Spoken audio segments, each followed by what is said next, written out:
Normally I'd be pretty reluctant to use the word Messiah. I know it's a very specific term to 2 or 3 world religions, but I don't mean Messiah in the generic sense of a chosen one. Throughout this video, I'll be looking at the very specific idea of a divinely anointed king who comes forth to end a period of oppression and reinstigate native rule, a role which in some circles is considered to be the function served by, for example, the Hebrew Messiah. I'm not opening that can of delicious high-protein worms, just pointing out that my use of the word Messiah is pretty defensible. So, are there ancient Egyptian messianic prophecies, and have they come true? Ancient Egypt's political culture was dominated by a kind of national self-confidence. Egypt was the centre of the mortal world, and its divinely appointed kings were the rightful rulers of the whole earth. This became quite difficult to believe as Egypt fell to a succession of foreign rulers, and its last few native dynasties proved fairly ineffectual. There's a reason Alexander the Great and the Ptolemies that succeeded him were, initially, well regarded, even in comparison to the last native pharaohs. That regard was not to last, however, and during the Greco-Roman period we see numerous prophetic texts surfacing that predict the return of Egyptian native rule, or at least, hoping for it. Because if you saw my recent video about the putative pharaoh Horwen-Nefer, you'll know that Egyptian native rule was a thing that continued to be desired by many Egyptians, particularly after the Ptolemies had shown they weren't the saviours that might have been hoped for and were more interested in their pet city-state of Alexandria. Horwen-Nefer is possibly the promised messiah in a text known today as the Demotic Chronicle, which may have been written during his 20-year reign over Upper Egypt. Fun little aside, the Demotic Chronicle documents how Nectanebo I was referred to as a sheath, a bit of ancient Egyptian wordplay, probably best translated into modern English, and with my apologies, as pussy, with essentially all of the same pejorative connotations we're familiar with. I'm not sure why though. Nectanebo I didn't do too badly and even turned away a Persian invasion. Anyway, the Demotic Chronicle isn't necessarily an anti-Ptolemaic text, so I don't think we can say for sure that Horwen-Nefer is the promised ruler. For one thing, Alexander the Great made spurious claims about being part Egyptian, even going so far as having himself proclaimed the son of Amun by oracles, and Alexander was seen at the time as a saviour casting off Persian oppression. Everything's relative, after all.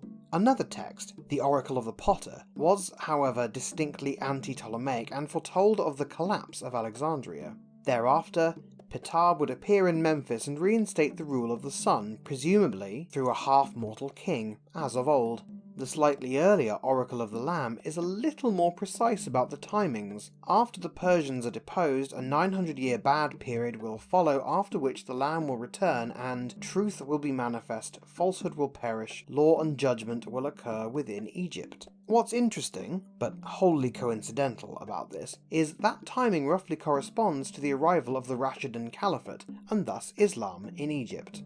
Most Christians have been waiting for close to 2,000 years for part 2 of the Messianing. Most Jews have been waiting even longer for part 1, and either way that seemed like a really long time. But if Egyptian native rule was prophesied in the 3rd or 2nd century BCE, well, that took a long time to come about as well. Horwen-Nefer, as we know, never managed to rule all of Egypt, and in fact, though I know there will be debate about this in the comments, Egypt wouldn't be ruled by Egyptians until, well, maybe the early 1800s, maybe as late as the 1950s, depending upon your definitions. Either way, that's about 2,000 years, and while I'm not a Christian or a believer in prophecy, it's food for thought. Did I imply that either Muhammad Ali Pasha or Gamal Abdel Nasser was the ancient prophesied Messiah of Egypt? These various prophecies can't really be said to have come true. They weren't talking about native Egyptian rule per se, but a return to the age of the pharaohs, the upholders of Ma'at. If you're looking out for that, well, I think it might be best not to hold your breath, and this is something reflected in a part of the Corpus Hermeticum, when the god Thoth reveals Egypt's future to his disciple Imhotep. Egypt will be forsaken, and the land which was the home of religion will be left desolate, bereft of the presence of its gods. Foreigners will fill this country, and not only will the observances be neglected, but, even more terrible, it will be made compulsory to abstain from all religious practices, from any act of piety towards the gods. And we can all take a moment to appreciate the irony. that these words were very likely written by one of those foreigners. Thanks for watching. It's great to see so many folks engaging with my videos, so please keep it up. And while I don't normally plug my Patreon so much as acknowledge it, there's nothing quite like the excitement of being notified that I have a new backer, because that right there is a superfan.